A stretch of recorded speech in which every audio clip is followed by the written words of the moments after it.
പ്രിയപ്പെട്ടവരെ, അസ്സലാമു അലൈക്കും വറഹ്മത്തുള്ളാഹി. ഇങ്ങനെ ഒരു വീഡിയോ വൈറലായിക്കൊണ്ടിരിക്കുന്നുണ്ട് കേട്ടോ. സംഭവം ഈ ഒരു വീഡിയോ ഞാൻ ഇപ്പോഴാണ് കാണുന്നത്. വീഡിയോൻ്റെ ടൈറ്റിൽ ഇങ്ങനെയാണ് എഴുതിയിരിക്കുന്നത്: റൂഹ് പിടിക്കാൻ വന്ന അസ്രായിലിനോട് സലാം ചൊല്ലി ഈ സ്ത്രീ ചെയ്യുന്നത് കണ്ടോ? മരിക്കുന്നതിന് 20 സെക്കൻഡ് മുമ്പുള്ള വീഡിയോ വൻ വൈറലായിക്കൊണ്ടിരിക്കുന്നു. അങ്ങനെയാണ് ഈ ടൈറ്റിലുള്ളത്. ഈ സ്ത്രീയുടെ ഒരു വീഡിയോയുണ്ട് ഈ അസ്രായിലിനോട് സലാം പറയുന്നത്. എനിക്ക് ഈ ഒരു വീഡിയോ കണ്ടപ്പോൾ എന്തോ ഒരു പന്തികേട് തോന്നുന്നുണ്ട്. മരണത്തിന് തൊട്ട് മുമ്പുള്ള വീഡിയോ എന്ന് പറഞ്ഞാണ് ഇത് പ്രചരിക്കുന്നത്. എന്താണെന്നറിയില്ല, അല്ലാഹു അഅലം. അപ്പോൾ ആ വീഡിയോയുടെ താഴെ വന്ന ഒരു കമൻറ്റ് ഞാൻ വായിക്കാം. എൻ്റെ സഹോദരിയുടെ വീടിൻ്റെ അടുത്തുള്ള ഇസ്ലാം മതം സ്വീകരിച്ച ഒരാളുടെ മരിക്കുന്നതിന് 3 ദിവസം മുമ്പ് അയാളെ കൊണ്ടുപോകാൻ വന്ന ആളുമായി സംസാരിച്ചത് ഇയാൾ മരിക്കുന്നതിന് 2 ദിവസം മുമ്പ് ഞങ്ങളോട് പറഞ്ഞിരുന്നു. ആ ഒരു വീഡിയോക്ക് താഴെ വന്ന ഒരു കമൻ്റാണിത്.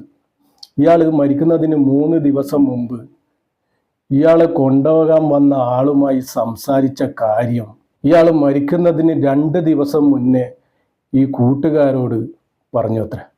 അങ്ങനെയാണ് ഒരു കമൻ്റ് ഇട്ടിരിക്കുന്നത് ഒരാൾ. ഈ ഒരു വീഡിയോ കാണിക്കുന്നതിന് മുമ്പ് നിങ്ങൾക്ക് ഇതുപോലെ എന്തെങ്കിലും അനുഭവം ഉണ്ടായിട്ടുണ്ടോ?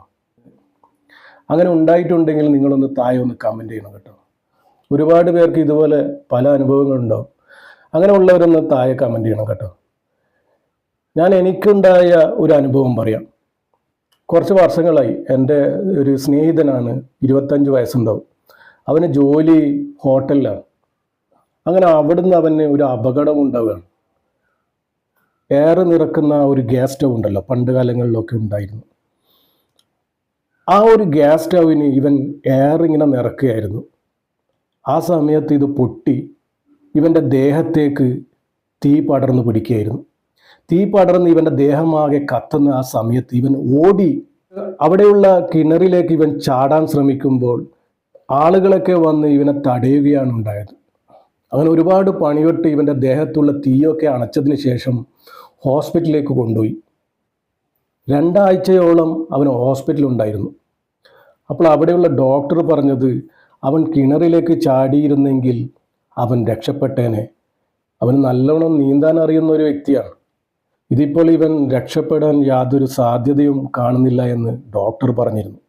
അങ്ങനെ 2 ആഴ്ച അവൻ ഹോസ്പിറ്റലിൽ കിടന്നിരുന്നു. അങ്ങനെ ഒരു ദിവസം ഞാൻ ഇവനെ കാണാൻ പോയ ദിവസം അതായിരുന്നു അവൻ്റെ അവസാന ദിവസം. അവൻ അന്ന് എന്തൊക്കെയോ വെപ്രാളങ്ങൾ കാട്ടുന്നുണ്ടായിരുന്നു. ഇതുവരെ ഇല്ലാത്തൊരു ശക്തി. പല സ്ഥലങ്ങളിലായി ഇവനെ കൂടെ ഇങ്ങനെ നോക്കിക്കൊണ്ടിരിക്കുന്നു, എന്തൊക്കെയോ സംസാരിക്കുന്നു. ഇടയ്ക്കൊക്കെ അവൻ പറയുന്നുണ്ടായിരുന്നു, ഇതാ അവിടെ ഒരാൾ, ഇതാ ഇവിടെ ഒരാൾ, എൻ്റെ ബെഡിൻ്റെ അടിയിൽ ഒരു സിംഹമുണ്ട്. അങ്ങനെ എന്തൊക്കെയോ പിറുവിറുക്കുന്നുണ്ടായിരുന്നു. അപ്പോൾ അന്ന് വല്ലാത്തൊരു വെപ്രാളായിരുന്നു അവന്. ആരൊക്കെയോ ഇങ്ങനെ കാണാൻ വരുന്നുണ്ട്. ഓരോരാൾക്കാരെ ഇങ്ങനെ വിരൽ കൊണ്ട് ചൂണ്ടിക്കാണിച്ച് ഇതാ ഇവിടെ ഒരാളുണ്ട്, അവിടെ ഒരാളുണ്ട്, ഇങ്ങനെ കയ്യോടൊക്കെ എന്തൊക്കെയോ ആംഗ്യം കാണിക്കുന്നുണ്ടായിരുന്നു. അന്ന് രാത്രി തന്നെ ആയിരുന്നു അവൻ മരണപ്പെടുന്നത്. പടച്ച റബ്ബ് അവന് മഅഫിറത്തും മർഹമത്തും കൊടുത്ത് അനുഗ്രഹിക്കുമാറാകട്ടെ. സ്വർഗീയ പൂങ്കാവനം തന്നെ പടച്ച റബ്ബ് കൊടുക്കട്ടെ. ആമീൻ ആമീൻ യാ റബ്ബൽ ആലമീൻ. അപ്പോൾ ഇതുപോലെ നിങ്ങൾക്കും എന്തെങ്കിലും അനുഭവം ഉണ്ടായിട്ടുണ്ടോ? പല ആളുകളും ഇങ്ങനെ പറയുന്നത് കേൾക്കുക. ഞാൻ ഈ വീഡിയോ കണ്ടപ്പോൾ ഇങ്ങനെ ചിന്തിക്കുക, ഈ വീഡിയോ ആരായിരിക്കും എടുത്തിട്ടുണ്ടാവുക? ഒരു മരിക്കാൻ പോകുന്ന ഒരാളെ അവരുടെ മുഖം ഷൂട്ട് ചെയ്തു, പിന്നെ അവർ എവിടേക്കാണ് നോക്കുന്നതെന്ന് നോക്കിയിട്ട് മുകളിലേക്ക് ഷൂട്ട് ചെയ്തു. ഈ ഒരു മരിക്കാൻ പോകുന്ന ഒരാളെ ഇവർക്ക് എങ്ങനെയാണ് ഷൂട്ട് ചെയ്യാൻ തോന്നിയത് എന്നൊക്കെ എനിക്ക് ഒരുപാട് ഡൗട്ടുണ്ട് കേട്ടോ. ഈ ഒരു വീഡിയോയിൽ ഇതിന് വേണ്ടിയായിട്ട് ക്രിയേറ്റ് ചെയ്തതോ എന്നൊന്നും അറിയില്ല. അള്ളാഹുവിന് മാത്രമേ അറിയൂ. ഈ വീഡിയോ കണ്ടപ്പോൾ വല്ലാത്തൊരു അവസ്ഥയായിരുന്നു എനിക്ക്. അതാണ് ഞാൻ ഈ ഒരു വീഡിയോ നിങ്ങളുമായി ഷെയർ ചെയ്തത്. നിങ്ങൾക്ക് ഇതുപോലുള്ള അനുഭവങ്ങൾ ഉണ്ടെങ്കിൽ നിങ്ങളൊന്ന് താഴെ കമൻറ്റ് ചെയ്യും. അപ്പോൾ ഇൻഷാ അല്ലാഹ്, അസ്സലാമു അലൈക്കും വറഹ്മത്തുള്ളാഹി.